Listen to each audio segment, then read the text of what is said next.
इस वीडियो का टॉपिक जैसा कि आप देख सकते हैं ISLM मॉडल है। ये टॉपिक आपको MEC 002 मैक्रो इकोनॉमिक एनालिसिस के यूनिट 2 ब्लॉक 1 में पढ़ाया जाता है। इस वीडियो में आपको मैं ISLM मॉडल को स्टडी करने में हेल्प करने वाला हूँ। मॉडल को कंप्लीटली समझने से पहले आइए पहले IS मॉडल यानी गुड्स मार्केट इक्विलिब्रियम को स्टडी करते हैं। जो IS कर्व हम क्रिएट करते हैं, it shows that there is negative relationship between interest rates and income। तो ये इंटरेस्ट रेट और इनकम के इनवर्स रिलेशनशिप को एक्सप्लेन करता है IS कर्व, और ये नेगेटिवली स्लोप्ड होता है। तो आइए जानते हैं IS कर्व के बारे में और डिटेल में। जब टू सेक्टर मॉडल स्टडी कर रहे थे तो उस टाइम आपने देखा कि एग्रीगेट डिमांड इक्वल होती है कंजम्पशन एक्सपेंडिचर और इन्वेस्टमेंट एक्सपेंडिचर के टोटल के। तो यहाँ आप देखिए इसको, इस टू सेक्टर मॉडल को जब स्टडी करते हैं तो हम एक अजम्पशन ड्रॉ करते हैं कि आय, जिसे हम इन्वेस्टमेंट एक्सपेंडिचर कह रहे हैं, वो ऑटोनोमस है, यानी कि वो अदर वेरिएबल में होने वाले चेंजेस की वजह से इन्वेस्टमेंट एक्सपेंडिचर चेंज नहीं हो रहा है। लेकिन यहाँ IS कर्व को ड्रॉ करने में हम इस अजम्पशन को रिलैक्स करते हैं। तो what happens if I is not autonomous? अगर I ऑटोनोमस नहीं है तो तब क्या होगा? तो हम goods market equilibrium schedule draw करेंगे यहाँ, और साथ ही IS कर्व को भी यहाँ हम समझने वाले हैं इस वीडियो में। IS curve shows combinations of interest rates and levels of output such that planned spending equals income। तो planned spending इनकम के इक्वल होगी, यानी एग्रीगेट डिमांड जो है वो Y के इक्वल हो जाए।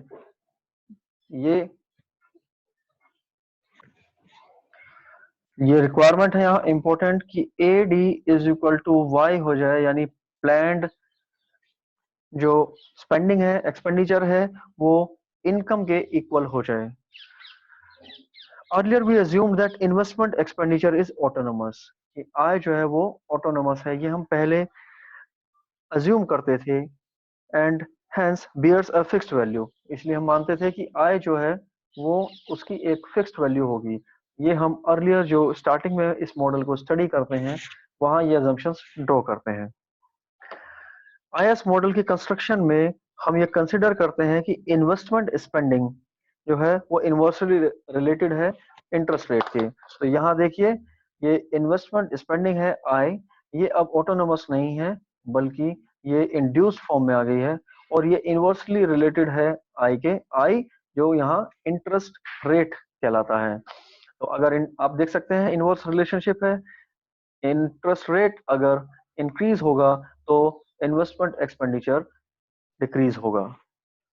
इन्वेस्टमेंट क्या है वो मैं आपको बता देता हूं। इन्वेस्टमेंट की डेफिनेशन है that investment is spending on additions to the firms capital such as machines और बिल्डिंग्स। तो अगर कोई फर्म कोई नई मशीन परचेज करती है, कोई नई बिल्डिंग कंस्ट्रक्ट करती है, साथ में अपने फर्म के जो प्लांट है उसका एक्सपेंशन करती है, नए व्हीकल्स खरीदती है, कुछ फर्नीचर परचेज करती है, तो ये सारे इन्वेस्टमेंट एक्सपेंडिचर कहलाते हैं। यहाँ मैं आपको बताना चाहता हूँ कि जो बी है, बी एक कोफिशिएंट है और इसकी वैल्यू 0 से ज्यादा होगी। और ये बी जो कोफिशिएंट है ये बताता है responsiveness of investment spending to the rate of interest, यानी कि इंटरेस्ट रेट में होने वाले चेंजेस की वजह से इन्वेस्टमेंट एक्सपेंडिचर कितना तेजी से चेंज होता है। तो ये यहाँ पे बी रेस्पॉन्सिवनेस को एक्सप्लेन करता है। अब आगे बढ़ते हैं और ध्यान देते हैं कि इन्वेस्टमेंट कर्व कैसा बनेगा। क्योंकि मैंने अभी आपको बताया यहाँ एक नेगेटिव रिलेशनशिप है इन्वेस्टमेंट और इंटरेस्ट रेट में, तो ऐसे में बहुत ज़्यादा आप अनुमान लगा सकते हैं कि जो हमारा इन्वेस्टमेंट कर्व बनेगा वो नेगेटिवली स्लोप्ड होगा। चलते हैं नेक्स्ट स्लाइड पर। यहाँ आप देख सकते हैं कि इंटरेस्ट रेट वाई एक्सिस पर हमने वेरिएबल लिया है और एक्स एक्सिस पर हमारा वेरिएबल है प्लान्ड इन्वेस्टमेंट स्पेंडिंग, जिसे सिंपली हम आई बोल देते हैं। The schedule or the curve is negatively sloped to reflect the assumption that a reduction in the interest rate increases the profitability of additions to the capital stock and therefore leads to a larger rate of planned investment spending। तो ये negatively sloped है जो हमारा investment schedule है, और interest rate अगर increase होता है, यहाँ देखिए इस तरफ इंटरेस्ट रेट इंक्रीज हो रहा है, इंटरेस्ट रेट अगर इंक्रीज होगा तो इन्वेस्टमेंट एक्सपेंडिचर जो है वो डिक्रीज होगा, क्योंकि अब देखिए ऐसा क्यों होगा, क्योंकि अब इन्वेस्टमेंट करना इतना प्रॉफिटेबल नहीं होगा। मार्जिनल एफिशिएंसी का जो कॉन्सेप्ट है उसको अगर आप पढ़ेंगे तो आप ये समझ पाएंगे कि इंटरेस्ट रेट बढ़ने पर इन्वेस्टमेंट एक्सपेंडिचर डिक्रीज होता है। तो यहाँ ये जो स्लोप है, इस स्लोप का को हम, ये जो बी है ये इसका स्लोप को डिफाइन करता है। आपको मैंने लास्ट स्लाइड में बताया था कि I is equal to I bar minus B I. तो अगर हम इसको देखें एक स्ट्रेट लाइन की जो इक्वेशन होती है उससे कंपेयर करें तो हम यहाँ पाएंगे कि आई हमारा क्या है, इंडिपेंडेंट वेरिएबल है, और ये कैपिटल आई हमारा डिपेंडेंट वेरिएबल है। तो बी स्लोप है इस कर्व का, बी स्लोप है, और क्योंकि यहाँ माइनस साइन है तो इसलिए ये नेगेटिवली स्लोप्ड है। Higher B means higher responsiveness of I to small I and hence flatter curve। तो जितना ज्यादा ये B की वैल्यू होगी, ये कोफिशिएंट जितना बड़ा होगा उतना ही फ्लैट कर्व आएगा। मैं एक ड्रॉ करके आपको दिखाता हूँ। यहाँ देखिए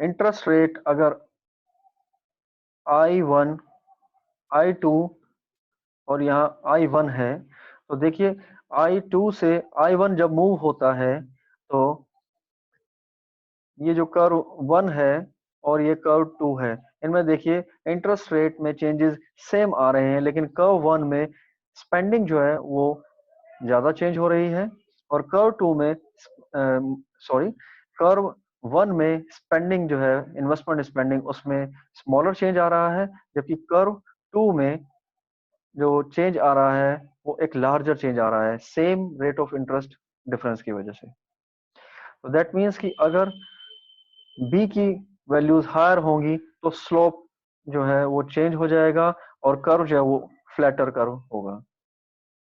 increase in I bar means rightward shift of curve. I bar क्या है, ये ऑटोनोमस स्पेंडिंग है। ऑटोनोमस स्पेंडिंग में जैसे ही चेंज होगा, अगर आई बार चेंज होता है तो कर्व राइटवर्ड शिफ्ट हो जाएगा। यही कर्व सेम बी और सेम स्मॉल आई की वैल्यूज के लिए this curve will shift towards right और somewhere like this.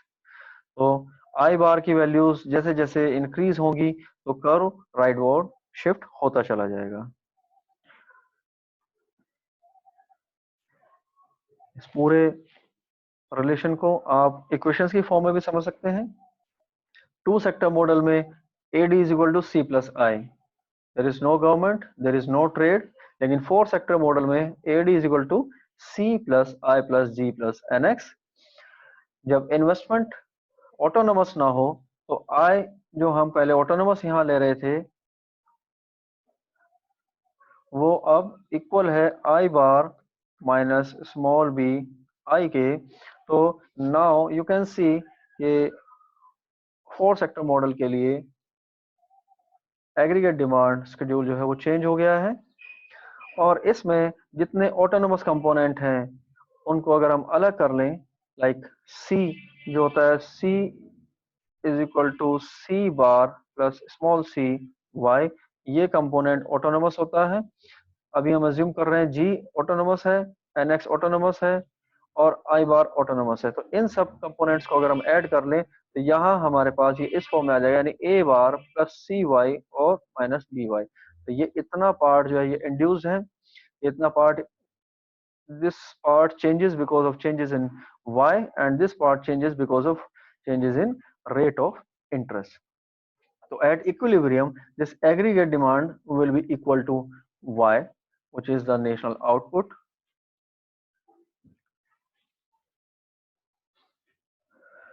Now have a look at the construction of the IS curve. Here you can see two panels, panel A and panel B. In panel A you can see the 45-degree line, which is the line in which on every point the variable on y-axis and on x-axis are equal. तो panel ए में हम देख सकते हैं कि हमने एक aggregate demand schedule बनाने की कोशिश की है। ये एक एग्रीगेट डिमांड शेड्यूल है, ये भी एग्रीगेट डिमांड शेड्यूल है। हमने y एक्सिस पर एग्रीगेट डिमांड और x एक्सिस पर टोटल इनकम या आउटपुट को लिया है। यहाँ आप देखिए, for a given level of the interest rate से I1, अगर इंटरेस्ट रेट I1 है तो इस पे हमने डिमांड, एग्रीगेट डिमांड जो जनरेट होगी इस रेट ऑफ इंटरेस्ट पे, उसको डिपिक्ट किया है इस कर्व के थ्रू। और यहाँ इक्विलिब्रियम हम फाइंड आउट करेंगे, दिस वन। तो एग्रीगेट डिमांड कर्व जहाँ एग्रीगेट सप्लाई कर्व या 45 डिग्री लाइन को इंटरसेक्ट करता है वो इक्विलिब्रियम पॉइंट होगा। तो E1 हमारा पहला इक्विलिब्रियम पॉइंट होगा। इस इक्विलिब्रियम को जब हम x एक्सिस पर देखते हैं तो हमें y1 मिलता है, y1 जो कि लेवल ऑफ इनकम है एट दिस इक्विलिब्रियम। तो हम इसको इक्विलिब्रियम लेवल ऑफ इनकम कहेंगे y1 को at rate of interest I1। So since that equilibrium level of income was derived for a given level of the rate of interest I1, we plot that pair I1 Y1 in the bottom panel as point E1। तो यहाँ point E1 को हम bottom panel में, यहाँ देखिए, यहाँ इसको हमने यहाँ प्लॉट किया है। Y एक्सिस पर हमने यहाँ इंटरेस्ट रेट लिया है और X एक्सिस पे हमने अगेन यहाँ आउटपुट और इनकम को लिया है। तो जब रेट ऑफ इंटरेस्ट I1 है तो उस पे आउटपुट कितना है, so we get this point. तो ये एक कॉम्बिनेशन यानी कोऑर्डिनेट, हिंदी में जिसे निर्देशांक कहते हैं, वो हमें यहाँ मिल गया है पैनल बी में। This gives us one point E1 on the IS curve, that is one combination of interest rate and income which clears the goods market. तो गुड्स मार्केट में एक पॉइंट जो जहां मार्केट क्लियर करती है, यानी कि जहां rate of interest, given rate of interest पे कोई एक इक्विलिब्रियम हम अचीव करते हैं। तो ये एक जो पॉइंट E1 जो हमने यहाँ पे नीचे अचीव किया है, ये IS कर्व का एक पॉइंट हो गया। Next, lower interest rate. अब मान लीजिए कि हमने इंटरेस्ट रेट जो है उसको रिड्यूस कर दिया। I1 था पहले, अब उसको हमने घटा दिया रेट ऑफ इंटरेस्ट को, and we get the fresh rate of interest which is lower than the earlier rate of interest. Now investment spending is higher. आपको पता है कि I is equal to I bar minus B आई, तो अगर ये आई जो है वो डिक्रीज होगा तो नेचुरली इन्वेस्टमेंट एक्सपेंडिचर वो इंक्रीज हो जाएगा। I will increase if I decrease. तो क्योंकि इनमें इनवर्स रिलेशनशिप है, तो अगर इन्वेस्टमेंट एक्सपेंडिचर इंक्रीज होता है, आप जानते हैं कि एग्रीगेट डिमांड जो है वो एडी एडिशन होता है सी plus I plus G plus N x का।